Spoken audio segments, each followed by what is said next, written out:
Question, was it how important was it for these engineers to be so freaking swole? I mean, I was literally he walks out, I was just like, "Damn, dude! Like, did you have to go that hard?" I was very impressed. Hey, it's your guy Ren. Welcome to Cinema Slime, the podcast for film lovers who can't stop talking about the movies that move us, confuse us, or just make us want to yell at the screen. I'm joined, as always, by my brilliant co-hosts Harrison and Scott. Let's go. Actually, real quick, I just realized we missed an extremely important section of our podcast for our episode on They Live, and I think we need to make a correction. Ren, I'm going to ask you the all-important question. Was the nudity necessary in They Live in that last scene? What do you think? 100% yes. No question. That is the only scene that my wife saw of the entire movie. 3 seconds. Yeah. She was like, that seems like an interesting movie. And I was like, it was. It was, and then you walked in. So now, It's actually pretty good timing. She's like, "What are you watching?" And then the credits just switch to credits. That's awesome. Nothing. there truly is a phenomenon of that happening, of people walking in on the absolute worst scenes ever. It just That's so funny. Me and Allie have this inside joke because she watches raunchy, just basically anything on HBO, any HBO series. Mhm. And there was like a run of like every time I would walk into the room, either at night or whenever she's watching it. And I remember one time she was watching Game of Thrones and I come in and there's just a straight up orgy. And I was like, "What are you watching?" She's like, "It's Game of Thrones." Sorry. And she like fast forwarded. I was like, "Okay." And then like a day later, I come in again and there's this dude just butt naked, just like leaning on a window, like looking out, just staring off into space. And I was like, "What are you watching?" Yet again. And it just went on and on and on. It was really funny. That's so good. Yeah. There's I saw a YouTube video. It was all these people. They're like, "Yeah, I just got this job," and they start describing all these like really raunchy sexual things that they have to do for the job, and the friend's like listening to it, and then her friend's like, "Wait a minute, aren't you just doing porn?" "Oh no, it's just HBO." And they're like, "Oh my gosh, okay." Yeah. Like that was close. I'm so glad you're just doing HBO Yeah. movies. That's a perfect example of unnecessary nudity, which I don't approve of. agree. Like my wife loves unnecessary nudity. I'm like, turn this crap off. Oh my gosh. No, yeah. No, as a huge fan of Game of Thrones and the book series, except for that last season, unfortunately. It's just the truth. No, honestly, as a big fan of Game of Thrones, there's a good, like, if there's 100 scenes of nude people, which there probably is, 98% of them you're just like, come on. Yeah, Like, what's why? the Why? point? Por Like, let's move. qué? Okay, let's move on. Let's move on. Well, I prepared a icebreaker. So, Scott, you opened a Pandora's box. In the last episode, you mentioned that you may or may not lean a little bit harder into some conspiracy theories. And we were What? near the end of the recording, and I was like, "Oh man, this is gonna get weird." But then I had to hold it back. So I have a list. It's just I'm not asking you to say what you believe in, yes or no, but I want you to rank these from what you're most interested in. Which of these conspiracy theories most interests you? Okay. This is awesome. Let's do it. That's a good way to range it. What are you interested in learning about? Yeah, I'm not There gonna. you go. Yeah, you don't have to admit what you believe 100%. Just rank them. Okay. Yeah. But can I? You can absolutely. If you want to, go for it. All right. 1, 9/11 was an inside job. Probably. 2, Stanley Kubrick filmed the moon landings. No, I don't think so. 3, the moon. Just The moon. 4, there is no Epstein list. No, I think the Epstein list exists. Okay, good. You passed the test. you can stay on the podcast. The Earth is definitely flat. Actually, I took that off. I took that off your choices. I was like, that's so obvious. No one believes in that anymore. Okay, 5, Area 51/alien cover up. Probably not an alien cover-up, but I'm not opposed to aliens existing. Okay, which of those is your number one most? Wait, I took off JFK's assassination too. You can add that in there, but what's your number one? What of those is you're the most interested? Aliens and Bigfoot are both pretty fun. I love that you added Bigfoot into the Alien because I completely agree that they are related in some way. As There's my, something. I'll share this for another. I'll save this for another podcast. But I have a really strange Bigfoot slash alien slash weird story to share. Like definitely a creeper in the woods story. Yeah, It's a good one. this is not the time and place, but I will share it. I am not 100% shocked by that, Ren. Not one bit. Yeah, have I not told you that? I have I an don't think. alien. I, I have an alien robot story that's 100% true too. oh, I believe Okay. it. No, I haven't heard either of these stories actually, so it's brand Okay. new info to me. This summer when we're around a campfire, these are the stories that are coming out. We need to make Love sure it. our kids are around so we can pass down the conspiracy theories. Put it in the calendar. Yes. Let's do it. Let's do it right there. Wait, Harrison, which of those conspiracy theories Ooh. is your Okay, favorite? so what? There was Area 51, the moon, which is very broad because there's lots of options in terms of that. Let me just interject. The moon is my number one, but go on. The moon landing being refilmed. There's a whole movie about that, isn't there? Yeah, There's a Room movie that just came 237. out. Yeah. Yeah, I think I'm just gonna go with the moon. I think the moon is there's a lot of things we can talk about in terms of the moon and what it is and why it's there and all this stuff. Dude, the moon is the only moon or planet that we have any idea of that faces another planet. That's insane. Mind blowing. And when we landed on it, it vibrated for like 5 minutes. It vibrated. Yeah, there's like stories of it like reverberating. It was like a bell, like it was like echoing. One that that wasn't on the list that I'm the most interested in is probably Nikola Tesla's death. That's I a think good that one. one is that's a really deep story. I believe it immediately because it was so long ago. I believe it.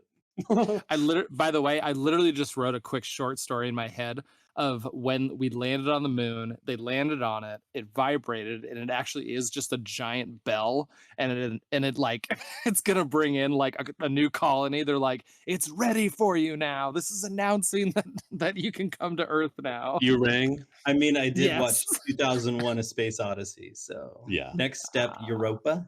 Oh I'm wait, excited. I haven't seen it yet. No spoilers. Even though I know Yeah, there's no a giant spoilers. squid in it or something. That's all I know. I don't know. I know zero. I know the only thing I can think about in that movie is like it looks really cold. That's all I know. I did have a funny moment with Jamie I wanted to share with you guys. So Jamie's been going out and playing with the neighborhood kids a lot more often. Like I barely see him anymore. It's kind of awesome and kind of sad because I don't see him very often. One time he came back after like the fourth or fifth time, and I was like, "Hey Jamie, I just want to let you know, like I'm really proud of you that you are going out and spending time with kids and getting over that awkwardness. Like I'm just really proud of you." And he goes, "Oh, thanks, Dad." Today, I had a drop off job at my house, and Cameron, our younger brother, came over to help me out with it. Cameron went in to use the restroom, and I walked in with him. Cameron walks past Jamie, and Jamie walks up to me and he goes, "Hey, Dad, I'm really proud of you that you brought a friend over here to our house." That's awesome. his uncle. I was like, You're like, yeah, he's getting paid for it. it was one of those moments. I was like, okay, I know this is just like I don't know if learned behavior is the right word, but like, oh, I told him he was proud, and now he's telling me he's proud of me, which broke my heart and turned me into a puddle of goo. But it also made me think like, I wonder if Jamie's like worried about me, and he's like, "Yeah, Dad, you like never go out, like you're just at the house all the time. So is everything okay? Like, I'm proud of you for bringing a friend, though." Like you just clean cars and then talk to the computer. Yeah, that's all you do. Are you okay? I don't know, Jamie. I don't know if I'm okay now. You need to branch out more, Dad. Yeah, come on, up your game. Up your game. Yeah. Let's segue from upping your game to stealing fire from the gods. Scott, you've done it again. Yeah, it was a really smooth, natural segue. Corneria, fourth planet of the Lilat system. Ridley Scott, after 3 decades, revisits the alien universe that he created. Not with a direct sequel, but with a philosophical prequel. In it, a crew follows an ancient star map hoping to find humanity's creators, and instead they find a desolate planet, some ripped, bald albino gods, and a black slime that turns everything into a biological horror film. It's a visually stunning tale of humanity, learning that our makers might have just wanted to eradicate us, all while a human android obsesses over Lawrence of Arabia and causes mayhem. 2012's Prometheus. Before we get going, Scott, where were you in 2012? This is 13 years ago, in case you're bad at math like me. I was just about to move from Oregon to Texas, where I grew up. Meaning, I actually physically grew up in Oregon, but I don't feel like I became an adult until I moved away from family for about 7 years. And we were saving up money and making plans to move to Texas for 6 or 7 years that we lived there, working so hard, so freaking poor. Didn't have kids, but I was married. I'd been married for 3 years at that point. Yeah. That's crazy. Yep. A while ago. Wow. Cedar Park, Texas? Yeah, that's where we moved, Cedar Yeah. Park. At the time, we were living in Lake Oswego. There you go. Ooh, fancy Lake Oswego. You would say that. No. So we all actually grew up Mormon, and so in 2012 I was actually on my church missions. I was in probably at that time I was in Mississippi. I was in a place called, oh god, what's that town called? I was in Mississippi in Corneria, something like that. And I was knocking on doors with the black name tag and the white T-shirt and all that good stuff, and helping people out. And yeah, that's what I was doing. Drunk on catfish and watermelon. Yeah, dude, I'm telling you, man, I had some really dang good food in that in that town. My goodness, it was a good place.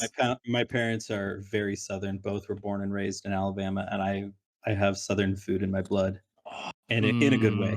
Some jambalaya. It was Corinth, Mississippi. That's what it was, Corinth. Yeah, yeah. You said Corneria, and I was like, "Good luck, do a barrel roll." Good luck. Dude, Dude. that game, Yes. that g- you cocky little freak. It's my favorite. It's my favorite line That's, of the whole game. I think my mom knows that line. That's awesome. No, dude, just as a quick aside, we'll get back to Prometheus in a second, but I'm telling you, Star Fox 64 still remains my number one N64 game. I'll pop that game in So good. twice a year, play through all the scenarios in like 1 or 2 sittings, and I'll have the best time ever. It's such a good game. Yeah, a game you can beat in like 45 minutes is pretty awesome. Yeah, no, honestly, it's so true because like I'm kind of in this phase of like I start playing these games and it's like, oh, it's like 125 hours to beat this game, and it's just like, oh boy, okay. Yeah. and I, the worst part is like It's hard. I do enjoy those games, and especially like right now I'm playing through Final Fantasy VII Remake, and I absolutely love everything about it. But when I think about it, I'm like, I've been playing this game for like 2.5 months just because I don't have all the time in the world to play games. But it's just one of those like I just want to like beat a game and actually be able to say, yes, I finished this video game. That day I accomplished something. That's what it Yeah. is. I was Exactly. telling Ren, I've got this buddy, Aaron Sudico, who runs the website withaterriblefate.com. He analyzes video games. He's a Harvard philosophy graduate, and his specialty is analyzing games through a philosophical lens and connecting it to ancient philosophers and stuff, and developing a new philosophy around games. Like he's totally legit, and I love this guy, and he is as intense as that sounds. But Yeah.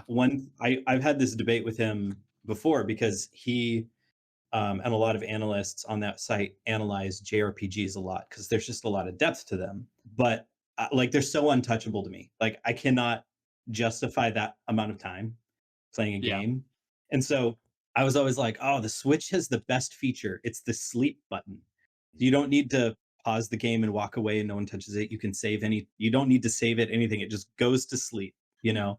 And so when the Steam Deck came out, I was like, yes, every PC game I've ever owned, and I have like 600 games on Steam legitimately. And like, I'm just so excited that I can push the sleep button and come back and play the same game later. Like a month later, it's like still there. Just I turn it on. I'm like, oh yeah, I was playing this. It's so good. That's pretty awesome actually. That feature Um, makes like regular, like old NES games actually beatable on like the Switch because you can actually pause. You don't have to go to a save point, start it up, Dude. do the menu. It's so lame. And yeah, I've beaten games that I've spent, like I beat Donkey Kong Country 2 on the Switch. That's impossible almost, like, on a normal Just a console. It normal was thing. yeah, because it's one of the hardest games ever because 'cause you're one hit. Anyways. Yeah. Diddle-diddle-diddle-diddle. I was gonna say we can talk about this for a while. Ren, so Prometheus was actually on your list, and I want to then tell me about Yes. this. Like, what was your experience when you first saw it? Why was it on your list? Tell me about it.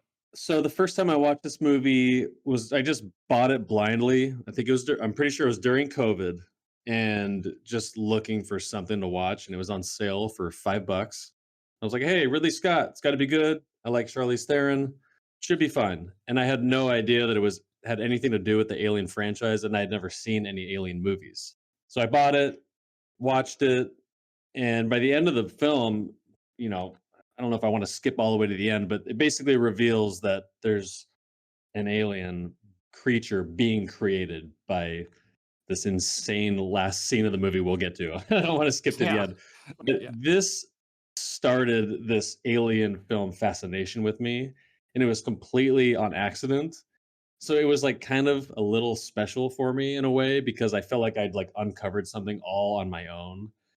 I wasn't Mm. purposely watching Prometheus to get down to the bottom of the origins of the story. And yeah, I think I watched all the Alien movies within like 2 weeks after I saw this movie. Nice. But that's my history of it. And yeah, I just wanted to put on the list. I just remember it being really. It was one of the most beautiful movies I'd seen in a long time. I remember that when I watched it and Like watching it again. visually beautiful. Like Visually, all the scenery, I wrote this down. I would take almost any scenery shot, frame it, and like put it in our living room. Yeah. It's incredible. And it Yep. might be all fake. It could be like real scenery and then maybe they like enhanced it. I don't know. It looks like it's from Earth, but it could be another planet or mixed. I have no idea. But I was struck by how beautiful this movie is. I would agree with that, and I would say whoever did the concept art and managed to translate that into actual cinematography shots and CG and stuff, they really did a good job. I think there's only one other movie I've ever seen that I had that feeling, and it was the Tom Cruise movie Oblivion. Oh yeah. And Yeah, it's similar, like desolate, almost primordial kind of landscapes that are like unitone, but just incredibly stunning and just open air. I think that has been done more, but not a ton. No, yeah, that opening sequence when literally it's just all these landscape shots, just just flying through the air and everything. I was sitting there, I was like, I could watch this for 40 minutes, just Yeah. enjoying it. It was absolutely beautiful. Actually, there's a ride at California Adventure where it's called a Soaring Over California, and you Oh you get yeah. yeah, you get into this like harness thing, and you're it's this big giant screen that wraps around you, and it simulates you like flying through the air and going through all these countries in the world and everything. And it kind of had that same vibe of just like it's like I just want to stay here. Like I know things are going to get crazy and people are going to die soon, but I want to enjoy this moment right now before Totally. we get to it. Yeah, well, it kind of puts you in a trance, and then I love in the film, it focuses in on the water, slowly pans up to the waterfall. You go up, and then you see that giant black UFO, like kind of hovering towards the clouds, and Yeah. then it leads to one of the engineers, and just all hell breaks loose. I love that when he drinks that little capsule of black slime that's kind of like walking a little bit. That scene where he drinks it and then the camera like goes into his veins. Do you Oh know what I'm talking yeah. about right in the beginning? Yeah. Yeah. It's Nope. like it's like Mhm. a shot down his arm. You go into the veins, into the bloodstream. You see all these like fibrous bones and nerves and stuff, and then you see how the black totally disintegrates the DNA of this engineer Mhm. guy, and then it comes out of his brain, and then he like collapses. That part was nuts. That was so cool. So, question: was it how important was it for these engineers to be so freaking swole? I mean, like I was literally. He walks out, and I was just like, "Damn, dude! Like, did Yeah, you have to go that hard?" I was very impressed. You gotta love your god.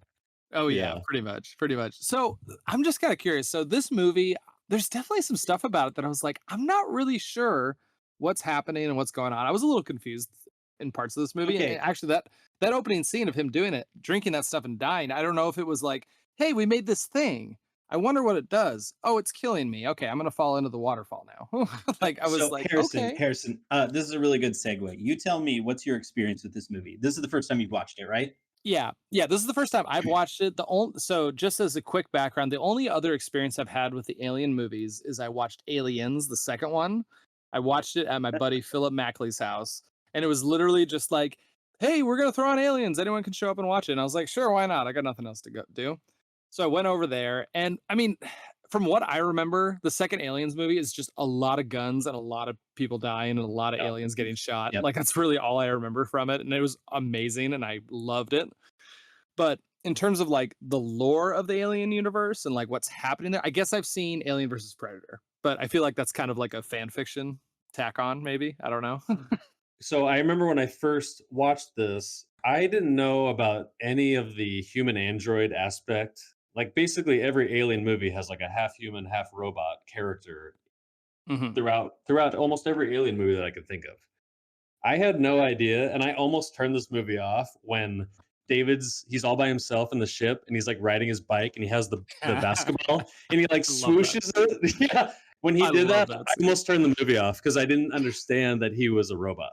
Oh, I was gotcha. like, this is so dumb. Like this is the corniest thing ever. So as time, but you kind of have to know that before you like the director kind of expects you to know that in a way. I don't know. That kind of threw me off, but I'm So, glad I so stuck this it is out. this is the thing that I'm really interested in because I'm coming from the exact opposite perspective as you guys. I I watched Alien when I was a little kid. This was one of those movies Yeah. that was in the house. Yeah. The like RoboCop, Halloween, Predator, Alien. Like those movies. I think I watched this movie the first time when I was maybe 5, and I've saw it so Mhm. many times. The original Alien. And so it's really hard for me to imagine this movie as a standalone, right? Yeah. It's really hard for me to imagine Prometheus as a story not connected. And so I was digging into reviews of this movie at the time, and it seems like there was really heavy debate between people of like, oh, it's really deep and philosophical, or it's stupid derivative. And what is this movie? Yeah. Like, this isn't Alien. Yeah. So I would say this. My experience in this movie was because I knew it was a prequel to all the Alien stories. That's all I knew, but I don't know anything else about it other than this movie so far. So honestly, when I was watching it, I kind of had this feeling of like, okay, I feel like this is explaining things that I don't know yet. It honestly felt like a movie that was like, hey, if you watch this, if you watch the Alien movies and then watch this, it enhances the Alien. So I felt like I got the enhancement part, but I don't have the base for it. So honestly, like there was a lot of scenes in this movie. I was like, okay, I guess this is happening, and there's probably some things going on that I just don't really fully understand. So I would say I generally enjoyed. That's actually a little generous, honestly, but I would say I generally enjoyed the movie. But yeah, there's definitely some stuff I was like, I feel like I'm missing the point when it comes to this movie. So right. Yeah, it does kind of lean in on what you should know before you see the movie. And it's 30 year. I mean, it's a prequel to a 30-year-old movie. You'd think like most people probably didn't see Prometheus unless they had seen Alien. I just didn't know. And you had a little bit of a up on me just because you had seen Aliens, but like I had no idea about anything. And then I gotta say though, because of my experience of watching it in this order, it does make every movie after this a little bit better because there are elements from Prometheus Mm. littered in the other ones. Take that for what it's worth, but like Alien Covenant directly plays from this movie. And then Romulus is right after Alien Covenant between Alien. Oh man, I feel like I need to do a little more research into this, but it's Yeah. but no, like for example, like I was able to catch on to a handful of things. Like I knew David was a robot like pretty early on. Actually, honestly, I think he was my favorite character in the whole Mine movie. too. Same. I found him extremely interesting. I think my probably one of my favorite things about it was I felt like I caught on pretty quickly that he was, an AI robot type of character, but I loved how they tried to like almost humanize him and kind of put him on the same level as humans. Like, watching him go through and he's playing basketball and he's eating food, he's dyeing his hair. I think that was kind of the big one of watching him like bleach his hair. I was like, whoa, like that's kind of a strange thing for a robot to do, basically. And him like watching movies and quoting them throughout the film, I was like, I like how Yeah. I think that's one thing this movie did a really really good job was really humanizing who he was and making me care about him. I was very impressed with that. Okay, so this is a Ridley Scott movie. So Ridley Scott directed Blade Runner. He did Alien. He did the what was the Wolves HBO show from a couple of years ago. Mm. He explores these themes a lot of what is our role as of humans, what's our origin story, kind of this like he also has a lot of themes in his movies about reaching beyond the natural order of things and the punishments associated with those, the warnings associated with that. So Prometheus as a title and as a theme throughout the whole movie obviously is, reaching beyond your station to bring something to somebody else that they don't necessarily deserve, and what's the fallout of that. And Prometheus, he dies, his wings melt because he gets too close to the sun and stuff like that. But humans have fire and can grow past Prometheus, in the Greek mythological tale. And so this story is so much about that. Like, it's multi-layered too, which I really like. This is all the foundation to talk about David the android, and why his character is the way he is from my perspective. So the engineers created us, and that's the opening scene. Okay, so to explain the opening scene, that was primordial Earth, way, way, way, way, way long ago, right? I didn't Humans catch that. humans are Yeah. the creation of him drinking those cells, sacrificing himself in that Christian, like Jesus sacrifice kind of mythology there. He falls into the Ah, waterfall, and then all of the cells start rebuilding in the water. And that's the single celled organisms coming out of the water primordial soup concept, right? Humans and the engineers have the same DNA because we are them. Okay. interesting. Was there a scene where they met because so that when he falls into the water and his DNA is dying, and then I noticed I was like, okay, whoa, it recovered, like his DNA is back, and then I saw the multiplying, and I was like, okay, like something's growing out of him, something is coming out of who of his sacrifice, but I guess I didn't really make the connection that it was humans that's what started jump started that. This is a second time watch through catch. So yeah. Yeah. Okay, so then it jumps to humans, millions and millions of years later, whatever. And we have created something, right? We've created androids, like David. Okay, and then we're going back to find our original creators. And so this movie is very similar to Blade Runner in that regard, and in like, what is the role of consciousness, and do humans need to have a soul? Does God need to make them? Stuff like that. So those are the deeper themes that are being explored in this movie. But I think it's really interesting that the engineers overstepped their bounds, Hmm. right? They overstepped their bounds. They created humans, but then they also created the xenomorphs, the aliens, as the weapon. And the aliens came back and killed out their entire race. So very Promethean story there. And in a Mhm. similar way, us creating androids and going out to find our creator, us reaching past our natural order, brought about our downfall, in a very similar way. Because David, I think, ironically, is the most human, the most innocent character, right? Because he doesn't seem to have like human morals or ethics because he's programmed to do specific things for Wayland Mhm. and stuff like that. But his character growth is all about his curiosity. And so Mhm. him infecting like Holloway with the thing, like everything, nothing, there was no malice behind anything he did. It was just he was this innocent, curious little android growing beyond his bounds, and ended up being the downfall of his creators, Wayland in particular. The immortality of David versus the mortality of Wayland as he died at the end and said, "Oh, there's nothing." It was like, I Yeah. know. You say that, and it really emphasizes there's a line in the movie kind of near the end where I wish I could remember it exactly, but they're talking to David and they say something along the lines of like, "Well, after your creator's gone, what do you want?" And he goes, what do you mean by want? Like, I don't even know what that really means. And just you talking about, kind of that innocence of him, and, he doesn't have, it's more about his curiosity, and he's not self-preserving or something like that. Like the way you said it just made that line a lot more important in my head. I don't even know what to say right now, but you opened up a whole other compartment of philosophy and thought that I wasn't even thinking of. So for me, I thought I was being brilliant by thinking about how we've created technology.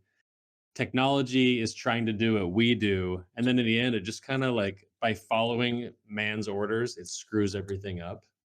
But life kind of still finds a way. Like the superior, what am I trying to say? Technology, I think, is a fine word. Yeah. I mean, biological technology. Us as a biological technology is superior to whatever was on the planet or whatever. Yeah. Whatever analogy you wanted to use to get that point across. Yeah. I just wanted to point out there's a scene where Holloway and Shaw, they find that cave. That is Yeah. like one of my dreams, to find a cave that predates everything that we know about humanity, and it just pinpoints us to a star map. I loved that scene. I feel like it was not super realistic, but like that could happen like Yeah. at any point in time. And I remember I was just like, dude, I love this part of the movie. Well, it's just that experience of, I say it's that experience that we've all experienced, but no one's really experienced this. Discovering something that just makes the world, the universe bigger than you've ever thought it could possibly be. Yeah. Something that's so incredibly more important, than anything you've ever worried about in your entire life. Not a lot of people have or ever will experience that, but it was pretty cool to watch them go into there and just have this realization. And yeah, it was a pretty cool scene, I admit.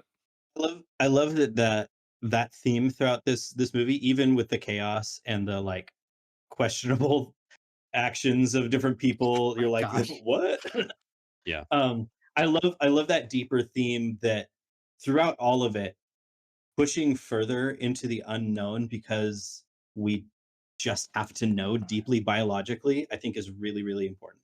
I think to me, that's the most important aspect of this film is capturing that feeling of it doesn't really matter what the consequences are. You have to try. Yeah. You Mhm. have to know.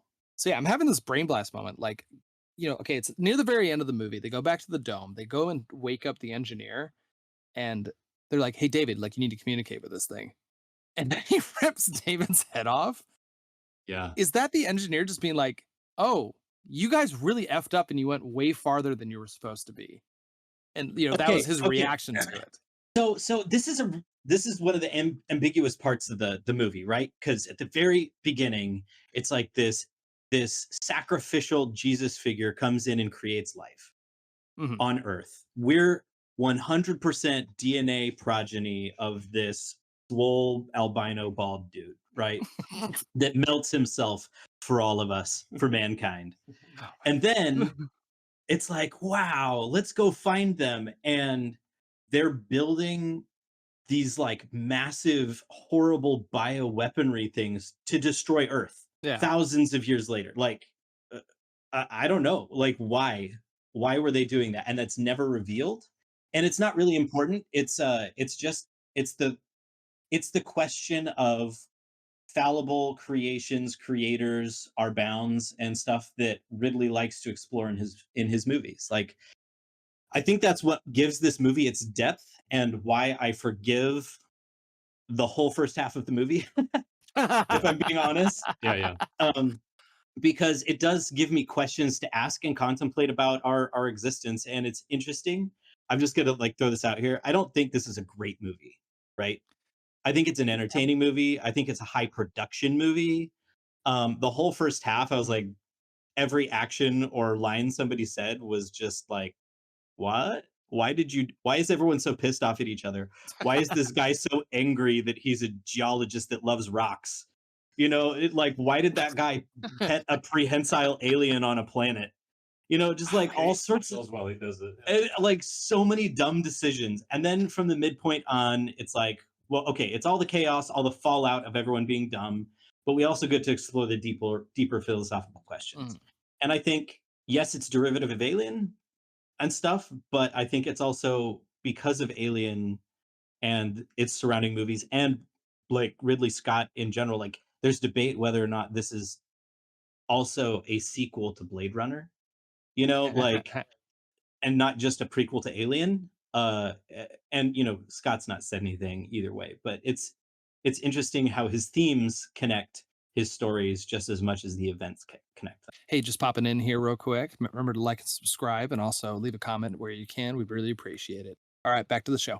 It's funny. It's funny you're talking about the first half of the movie. I actually didn't mind the first half of the movie because, and mainly that's just because maybe it was because that first opening scene kind of went over my head, and I was really a little unsure about it. But the first half of the movie, I kind of like this vibe of them. I don't know. It felt like a really deep's not the right word, but it felt like an exploration movie, and I kind of like the curiosity of them going in, and maybe it's just me as a member of the audience watching and not knowing what's happening, but kind of going on that journey with them because they're obviously not comfortable when they land there, and they're just like, okay, we need to get in, we need to figure out what's happening, and we're learning everything as they're learning it as well. I I will say one thing though, kind of talking about you were talking about the guy petting the alien thing and them killing him. One thing that, Nicole and I love to do is we love to watch movies and we love to yell at the TV while we do it. And like Thanks. we're talkers. Like we're talkers, and I always have to tell people like, "Hey, if you want to come over to our house and watch something, just know we're talking the whole time." And I'm sorry, but it's just the way we are. And this is a type of movie where like the amount of yelling we do at the TV just increases exponentially because we're just like, "What are you doing? You're such an idiot!" Like it's like my favorite thing to do, and I found myself watching this. I'm like, why in on God's green earth would you, the biology guy? It's like, okay, you're stuck in the dome. You have to stay the night. You know there's something alive in this thing. You come across this snake-like thing that obviously is scared of you and is like, really suspicious of you, and you are so like determined to pet this thing. Like, why? Like, you were so scared and paranoid 5 minutes ago, and now all of a sudden you want to hang around this thing that's gonna go get shoved down your throat and kill you. Like, it was. Yeah, I yelled at my little phone for a good little while that was happening. Yeah, that part's pretty scary though. When that thing pops out, I Mm. like the design that they put into that alien creature thingy. Shout out to HR Giger. Oh Yes, yeah, absolutely. pretty Yeah, impressive. Pretty impressive. we're going to talk about Giger when we watch Alien in a couple weeks. Absolutely. Um, yeah, they're speaking on like the actors and like the lines. There's a lot. I don't like almost everyone in this movie. Like, Except David. yeah, except David and Charlize Theron is like Who are you? Like, why are you? What? And the whole movie, she died, and I was like, why were you in this movie? she she is so uninspired and like lame. In fact, I took a note. There's one part she's like, "Our company spent $1 trillion," and then later she's like, "We traveled 500 million miles away," and I'm like, "You zillion, bazillion, million. Like, why do you keep saying these Like, words?" what's even the point? And No, she's like angry at everyone, and she does push-ups, and like it's so weird. By the way, I am thoroughly convinced that Charlize Theron wakes up every morning out of like a cryo sleep and does those push-ups every single morning. Like I would not be shocked if she was like, "That's Just literally just dripping me wet. waking up." Yes, she's just soaked wet. Like she came out of the shower and she's like, "Yeah, I just wake up and do 400 push-ups every morning." No, whatever. The And other her real life husband is David, and she's just like, Robe. yes. Oh my gosh. The other note I had about her that really leaned into kind of what you're talking about was like, what's the point of you? Once again, this is near the end, but when it's revealed that that old guy's still alive, she goes in and is talking to him, and it's like revealed that that's her father. Like it was very poignant and very pointed. Like, yes, father, and you're just like, am I supposed to be shocked by it? Like I was like, I Yeah, feel like I'm supposed to be shocked by this, but I am definitely not. she said it in a way that almost made it sound like she was like being sarcastic. Like, okay, father, you can't tell me what to do, but no way, that is your father. Like, it was so weird. Also, why Guy Pearce, the actor who played Wayland, the old man, why did they have him? Like, why didn't they have an So old actor? no, I don't yeah, understand. I don't And know the what makeup that is was. horrible. The makeup Hone looks The so makeup was like Mhm. yeah. 1975, like little big man. His acting is better than his makeup, but like, Yeah. why did they? I just don't get it. It was No, so I strange. literally think that this whole movie would have been way better if they took the old man out and Charlize Theron, because the thing is, like, you're watching it and it's like revealed that the old dude's still alive.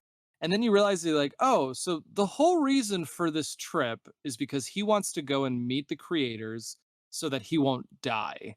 But for some reason he had to do it very clandestine, like, oh, this is just a scientific research mission. Like, and like he had to pretend to be dead for it to happen. And I'm like, well, what was the point of you pretending to be dead? Like, I Yeah, don't know. Like, it was very, I don't know. I feel like the motivation behind the mission, like the true motivation behind the mission, like really dampered like the quote unquote secondary reason of the mission. I was just like, the secondary reason of the mission is way more interesting than the primary reason for the mission. the best actor or the actor that gives the best performance, in my opinion, was Shaw. I can't. She's incredible. I'm really curious. So it feels like Shaw's a character that I should know. Like, Nope. no, really. She doesn't appear at any point after this. Not yet. Well, she has like a 1 second cameo in Alien Covenant. I'll just say Okay. that. Yeah. Okay. I'll take that in. But no, because honestly, like I was watching it the whole time and I had this like maybe this is just preconceived notions and the fact that I knew it was a prequel. But the whole time I was watching, I'm like, I feel like I don't know a lot about you, but I feel like I should know a lot about you. Like, I feel like I said, I felt like this was kind of like an amplifier movie where it's like if you watch this, it makes these other movies better. And for some reason, I felt like Shaw was kind of one of those characters where it's like, oh, you get to learn what happened to Shaw before this, because the ending of the movie feels very like, oh, okay, like Shaw's going off to this whole other adventure and trying to solve this whole thing of like where the engineers and all of them came from, or like what's their purpose and everything. And it's like, oh, okay, I guess there's not a follow up to that. So maybe it'll come at some point. I have a pet theory about her character as an archetype. She's the she's the character that you're supposed to be able to relate to the most as a human being, right? She's Mhm. the one that has faith. She's the one that is a scientist. She's working to do all the things that good humans like to do, right? Understand their origin. She's the one that has, she's the kindest person. She's the one that has the biggest flaws. She can't have a kid. She really wants to, and that really is sad to her. Everyone else is this like absolute stereotype of a character, but she is the one that's like the most rounded and most human. Mhm. Ironically, Most other than David, but that's the point.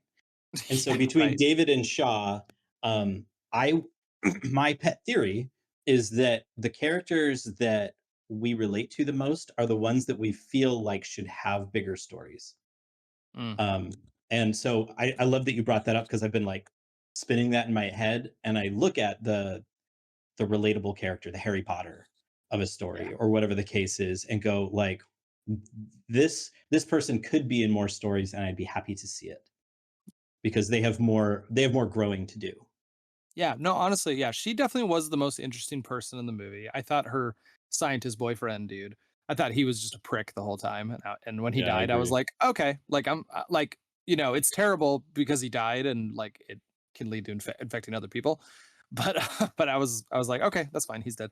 The the other the one thing I did appreciate, I really need to write down character names, but the Idris Elba, the character he played, two notes I had on him. I like that he actually had a head on his shoulder and he was just like, "No, we just need to get the hell out of here." Like, this Yeah. is really messed up. Like, all these crazy things are happening. And the other thing, he really needed to make a decision if he was going to have a British accent or an American accent, because I felt like the whole time I'm just like, dude, you just go British. It's okay. Like, we're fine with it. We like it. One of his earlier movies. Yeah. I think it was. Yeah, I think it was. So I have a Um, question. This is a really mm, serious one. ooh. Why is the only weapon they had a freaking flamethrower? I know. What an That's odd really dark. what an odd choice. right? Flamethrowers are a really important thing in Alien and Aliens and Alien 3 Resurrection. Yeah. That's a very iconic Alien thing, and I'm wondering if the only reason it's there is because of those movies. Because if that's so, it's so derivative, doesn't make any sense in this context. But it's still like, just like, why not? Let's just burn him instead of like put him out of his misery. Let's just make him absolutely miserable for 30 seconds while he burns to death. Yeah, no, if I was a betting man, yeah, I bet highly that's like, no, it's only there because of that. Because in no way, shape, or form were they like, what's the most efficient weapon to bring on an alien planet that we know nothing about? Oh, yeah, a short range flamethrower that might be effective against something. Like, If you go to a what are you planet doing? with low gravity, whatever shoots out of that flamethrower is just going to fly into the air. Will that even work? Like, I don't No, know how that's a, flemethrowers perform in space. I mean, yeah, they were on someone smarter space, than that. but Yeah, but yeah, on a planet that you don't really know anything about, but it's a movie. yeah, yeah. There was just one other part I wanted to bring up too about the scene. There's some foreshadow when Holloway and Shaw are in their room, and there's a really good scene between them, and Holloway's kind of bring up this hypothetical about meeting their creators, and he's like, big deal. They can make life. We do that too. And she kind of reveals, like, well, I can't. Mhm. And she just reveals, she can't give birth. Mhm. And Deepest scene in the whole movie. yeah, and that part was really good. And that's probably one of the best parts in the movie, to be honest. It's Yeah. like the truest, like, hey, no one else is listening. It's intimate. And then they start to make love.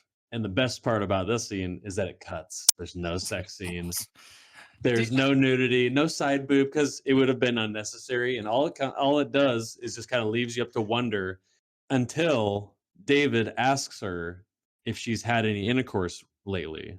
She reveals yes, and then all hell breaks loose when she finds the alien in her womb. Just saying, yeah, yeah. So maybe I didn't clock it at the right time, but I didn't clock the whole like she can't have children. That really makes that self-operating scene like hit way harder. Oh my So gosh, when I that was telling you before we watched So the good. movie, I was like, "You're gonna see a scene in this movie that you've never seen in your entire life." I was referring to the self cesarean I will. operation. Behind us, they're having intercourse right now. Okay. oh, there we Well, go. See, let's go. Watch. It's gonna cut. yeah, Boom. there we Boom. go. It's Thank you. perfect. Oh, and Boom. then it There goes. we And go. then okay. Let's contrast that scene to I think the scene that's going on right now, which is Charlize Theron and Idris Elba, where she's like, Yeah. "Hey, I want to touch the map," and he's like, "Don't touch the map because you want to get laid." And she's like, "Why would I go on a spaceship if I wanted to get laid?" And he's like, "Are you a robot?" And she's like, "Let's get laid." It's like My room. 10 minutes. Right there. that's That scene actually is all you need to know about Charlize Theron's character. this was the stickiest scene for me when I saw it back in like 2013 or whatever. I was like, "What is this scene?" Sticky, as in like you can't get past As how in, bad it was, or like yeah, Yeah, like you're like, okay. it was so slimy in the wrong way. I was like, yeah. this absolutely degraded the movie so far to me. I was like, this means nothing. And later on, it changes nothing. There's no Yeah, point to it. no. Mhm. There's no I was like, attraction. They I feel don't treat like each this other was differently.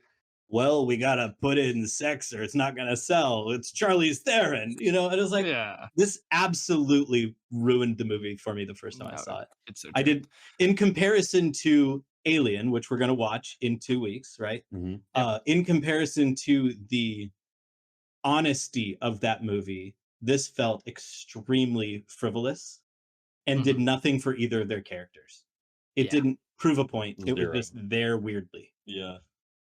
I think part of this movie, going back to their first episode talking about things that make really good movies for us. One of my things is characters. And what's really difficult about this movie is yes, you got Shaw as one of the better characters. And that's about it, really. Oh, and David, actually. I forgot about David. But yeah, David's another really great character, but they're just in a sea of blanks so much that it almost kind of dilutes the whole thing. Yeah. No, that scene was pretty dang terrible. So I was thinking Um, about this, but like I've seen a bunch of Ridley Scott movies, and some are way better than others. And part part of me, like, I respect his work a ton, but sometimes I'm like, dude, behind the scenes, like, why are all of the actors like not hitting? And I kind Mhm. of feel like that should be the director's sort of role, is to be like, hey guys, like, let's hone in, or let's do a little bit of less this and more of that. And I'm just curious, like, how it all went down, or if this was like a tense behind the scenes sort of production or what, because like we've said it like 10 times, like the cast just kind of blew it, other than Michael Fassbender, who is incredible in this movie. Mhm. And I think her name's Numi, or anyways, the actor who Yeah, they plays played Shaw. Shaw. Mhm. And I'm just curious about that, because not all Ridley Scott movies are awesome. True. And they're all, almost all of them are visually incredible, but there's something about the actors and the cast that just doesn't connect all the Mhm. way at times. And I'm clocking that. I'm just gonna kind of observe that moving forward, because there's a ton of movies that I have yet to see. Um, I think Ridley Scott's going to show up on our list more than once. oh yeah, He's a titan. absolutely. I mean, obviously we have Alien, but Yeah. he's got a lot of movies. Yeah. So yeah, going back to the characters that we actually like. um, so I guess I feel like you mentioned it, Scott, but I do want to ask about David and him infecting Holloway. I Was that really just a curious thing? Like, let's just see what happens, or was it part of an agenda that was programmed into him? Like, you need to take some of these people out or something? Because I was very like, okay, like what was that? I don't know if this is explicitly in the movie, so this is my take. I think I think that David has a different moral compass than humans do. And he is following programming, but his character growth is about his curiosity developing autonomy. And I don't think that he feels the same aversion to death or murder as other people do. And I don't think that he thought through it that way. I think he just was very fascinated with this alien creature that his grandpa engineer made and wanted to see what would happen. Yeah, That's my take. He had nothing but interest and respect for the yeah. engineers, and he had nothing but interest and respect for the creations of the humans and the movies that he watched. And he was extremely pleasant and helpful all the time. And Mhm. I think he was just following the beat of his own drum. It's it was so interesting watching him throughout this movie because I feel like lots of times when you're dealing with, you know, robots that sort of have an agenda, you kind of can sense the fact that someone's ordering them to do things, that there's some like, there's an agenda that they're trying to do and they're following it step by step to do it. But this whole movie, he felt very just it's like, oh, he's doing this because he's curious, or he's doing this because he does have an agenda, but I don't know, for some reason it didn't feel like there was no evil intention behind what he was doing. At least that's the vibe I got while I was watching Or it. or coldness. I think that's Yeah. another thing is oftentimes you get uh I'm just following the programming and I can't be held responsible for it because it was the programming because I have no soul. But in this it's like implying that he kind of does have a soul. Yeah. It's just a different soul than ours. Mhm. And he was following instructions from Waylon and he was keeping secrets and stuff like that, but it's not like Waylon was telling him to do stuff or he was abstractly being controlled by the aliens, to do more things or whatever. Yeah, like Mhm. I would I would probably, if I had to make an independent video about this movie, it would probably be talking about his curiosity and a different moral code. Mm. I would I would put a stake in the ground about that and see what I Yeah. could come up with. So, kind of curious here. Okay, so David infects Holloway through that drink. Would it have been better if there was maybe a scene where Holloway was trying to, I don't know, maybe disrupt the whole mission?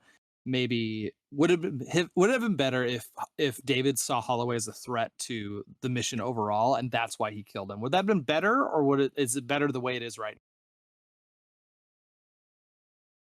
Yeah, Ren, what's your take on that? I have some thoughts, but I've been Go talking a ahead. lot in this I one. honestly, I think it probably would make this movie better because it needs something different. But go ahead. those are really similar themes to 2001: A Space Odyssey. You dude. All right. Yeah, Ren, let me I was like literally my next point. Ren. Oh my And god. I know that not Kubrick, and I know that Ridley Scott was heavily inspired by 2001, as is any sci-fi movie creator. um, or at least it's an elephant in the room that you have to acknowledge and speak to in some way.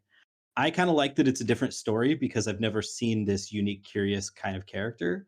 But I mean, I don't have a tremendously high opinion of this movie independently otherwise. So would it have been better? It probably would have been more palatable. But Mhm. I don't know that it would have said the same thing. I kind of like David being the way he is. I just wish everyone Yeah. else was different and David stayed the same. Did you guys catch the 2001 Space Odyssey nods in this film? I actually haven't seen it, so I can't actually So comment. you were talking about the moon earlier and conspiracy theories. So No, no. no, So there's a part where they're going. It's like when they get the pups and the lidar little like drones go through. Anyways, they're walking through that place, and in the background, the music plays, and it's very like when they're on the moon in 2001, where it's like, oh, cool. and then there's another part, which is in case you haven't seen it, Harrison, that's a direct, like, that's part of the soundtrack. It's Yeah, terrifying. yeah. Mhm. And then there's a part where Fifield, that angry ginger guy, when he gets infected and he's attacking, he just shows up and he's all folded upside down. There's a part where he jumps on one of the other guys, and it's like He exactly. just hit him with like a bone or Yeah, something. yeah, yeah. It's exactly. He's like the monkey killing the human, and it's this. It's a total homage to Perfect. 2001. I Yeah, absolutely didn't catch those, but I I love it. caught it right away, and I was like, oh, I kind of almost like this movie more, almost. Just a little bit more. Yeah, but I caught that at least. Yeah. That's pretty cool. I think I might have to say that as this movie independently is not that great, but in the context of Ridley Scott as a philosopher, I think Mm. as a body of work, I think it's a good addition, but not a Mhm. masterpiece by itself. Yeah. Yeah, I think it's definitely gonna be interesting too, because like I said, we're gonna be watching Alien, the first movie, in a couple weeks or so. I think it's definitely gonna be interesting to watch that and looking back on this film. And it's probably gonna kickstart my feeling of like I should watch all of these and see kind of what's going on. So I think it's a good setup for it, and it is kind of pushing me because I feel like this, like you said, I don't think this movie is incredible, but I think the conversations around it lead to make it a better movie, or it's more interesting to talk about the movie than actually watch the movie. Which I don't True. know if that's I wonder if That's like that that's is so that a many movies for goal? me. Is that a goal for some people or some directors? It's like, I want people That's to a good talk about this question. movie, because it's like, okay, that's Well, interesting. I would say John Carpenter 100%. That's his goal. Yeah, that Right? is the. So Yeah. I got here, I'm going to share this with you, Harrison. So I got here, and before off camera, I was like, based on the past couple of episodes, I feel like there's two very distinct differences between movies that Harrison values and movies that you Ren value. And I feel like Harrison, you value movies that primarily entertain you. Mhm. However, if it's entertaining and deep, perfect. That's a really sweet spot. But the depth is not a requirement. So Mhm. like Truman Show, great movie, entertaining and deep, right? Very deep. Clue, really entertaining, not deep. Still love it. Okay. Yeah. And then Ren is like the polar opposite of that. It's like has to be deep or I don't care. But if it's also entertaining, that's really great. And I so Clue, he really didn't like in comparison, but like They Live, that you were like, dude, what do I do with this? He's like, Changed this my movie life. changed my life. And so I feel like movies that do like a They Live, where it's like, this is a really uncomfortable, not fun movie at all, but it did. I mean, it was so deep, and it makes you question all the things and see the world differently and stuff like that. I feel like that kind of director is like, no, I made this movie to be an art piece. I Yeah. wanted to make you uncomfortable. It was not to sell a million copies. That's why I made it on a budget of 1 million, or whatever the case is. Like, that wasn't the point. Whereas this movie, Prometheus, is this weird sweet spot. It's made by this titan of a director who wanted to tell an existential story and question things about creation and life and our origins and faith versus science and mortality versus immortality and hubris versus humility, those kinds of questions that Ridley Scott does a lot of. But then he like went to the producers and they're like, cool, $400 million, let's do this. Like, okay, I guess we need to turn this into a blockbuster hit. But all he wanted to do was explore this existential question. I will say it's interesting if you look back at our last three movies we watched. We watched Prometheus, They Live, and RoboCop. All three of those movies Are are bangers. movies that I like. Yeah, it's just been interesting. All three of these movies have been movies where at the end of the movie, I definitely was like, okay, I guess we watched that. So funny. And I wasn't Yeah. really high on it. But once you start, but then it leads into the discussion of it. Like honestly, this just us talking about Prometheus has actually raised the rank in my head. It's just funny that I've had three movies in a row where it's like, oh, talking about the movie is way more fun than actually watching the movie. So I think I think going forward, watching movies, it's gonna be interesting to watch a movie and be like, okay, is this a movie that I can watch and be entertained, or is it a movie that I have to talk about? Like it's interesting. I had one more point, two more points I wanted to go over real quick. There's a part where Shaw has this conversation with Holloway, and you mentioned it earlier, but she has the cross necklace. I freaking loved in the end how she puts the necklace back on. And there's this cool just element to the story of like, I just think like some people think that like if let's say we found aliens, that disproves all religions or something. I think Mhm. it's the complete opposite. And I love that part of this movie, how it actually probably strengthened her faith. And obviously, she put the necklace back on. But there's this really cool, that element of it, I was like, that's Ridley Scott just cooking on that idea. I freaking love that. Existentialism as a Yeah. philosophy. Yeah. And whether what they prove or what they do not prove or whatever happens, it doesn't really change what she believes. And to have the main character have this principle that she kind of like stands on, I thought that was really cool and powerful. And then this movie does something unforgivable. Like I remember being like 4 years old, and when you watch cartoons and they're running from trains, and they're like I'm so running, glad you're bringing this up. running on the train track when all you have to do is take one step to the side. The part where after Idris Elba and his crew, they crash into the engineers as they're about to blast off and go destroy Earth. They crash, it falls, and they decide to just run on the same path that the ship is rolling down. And then I wrote this. I wrote, "Ship crushes Vickers. I feel nothing." It's so true. I just Yeah. thought it was really funny that, Charlize Theron's character gets smashed and Shaw like actually gets out of the way and then she has to run again because it's falling Yeah. the other way. I was like, wow, that's some really bad luck. Like I was that's that was I like to call them the Peter Jackson Disneyland rides. Yeah. Peter Jackson does them in all of his movies where it's like Frodo and Yeah. them are all standing on the little thing as it wobbles back and forth and they have to balance it back, or the Hobbit where they're going through the barrels and stuff. In the water. Yeah. Yes. Like, Yeah. but that's I think it was the CG people's like, we need to get our money. So we're going to build the huge scene. The budget. What How if- much? What if we just rolled the ship at them like It a would be giant coin? perfect. Yeah, it's unforgivably lame. Yeah. Here, I had a quick question for you. We did this in another movie, and I thought I'd do it again. What was the worst death in this movie to you guys? I just made a very quick list. There was the geologist guy getting his helmet melted onto his face. There was the biology guy getting the alien shoved down his throat.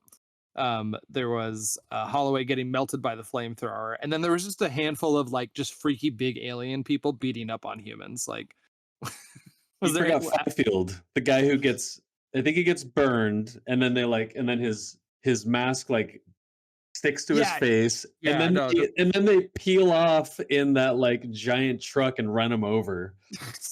That I picked that one. The Fifield death is mine. That's the worst oh my one. By far. gosh. Can I pick that one too? I think that's my favorite. That one was pretty If I were to intense. pick a second, it would probably be Waylon's death at the end because it's so like Yeah. anticlimactic. Oh Well, yeah, it's no, How does he even he die? I just don't remember. he just no, got no. punched by the engineer, and then he's like, Uh, "Oh, I guess that was it." And David's like, "Yep." That line describes this movie in some points. Oh, I guess that is it. well, I was gonna say I love when the engineer gets swallowed by those tentacles Oh, in the dude, that door, and he's was got his legs propped up, and he's probably just like how dude. strong he is. He can't overcome that Dude, yeah, alien. That part's cool.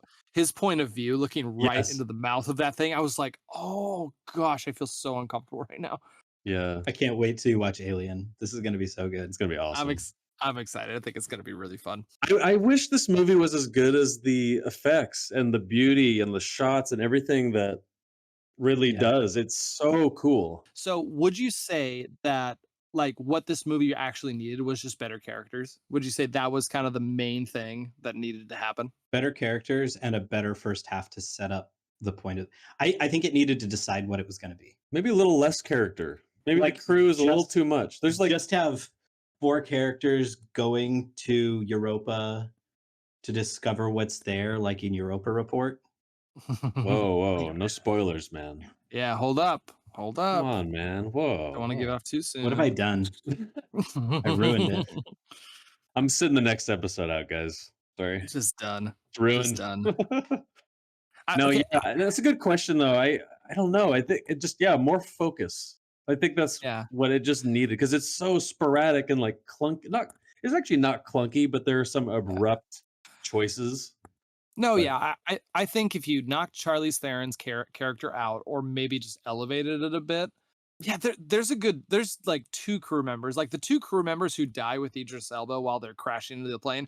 It's like, just get rid of them. It's okay. Like, take their time, their little few seconds of screen time, and just give it to other characters and give them a moment to develop and become actual people we care about. You know, the stars of the show are the silent medical people inside Wayland's study later, you know? The ones that had, like, 5 seconds of screen time, you're like, "You're on the ship, who are you?" Yeah, pretty much.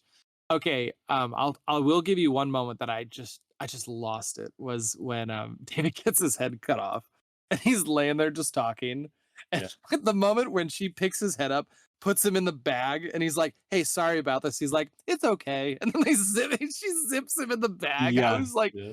I was like, "What is this?" Like It that was was so so it's like kind it of just perfect and so uncomfortable. Here, last thing for me, real quick. I feel like we talked about the self, when Shaw went in there and had the alien pulled out of her body. I feel like we talked about it, but we glossed over it real quick. I think the moment that I was the most uncomfortable ever was when it made the first incision, opened up her stomach, and then she looked up, and it's like an evil crane game. Like this thing just comes down and extracts this thing out of her body. Like just looking up and seeing that hook, just like, all right, I'm just gonna lower myself down and pick this alien thing up. Have you guys ever had surgery? Jeez. I've just had my tonsils out. That's it.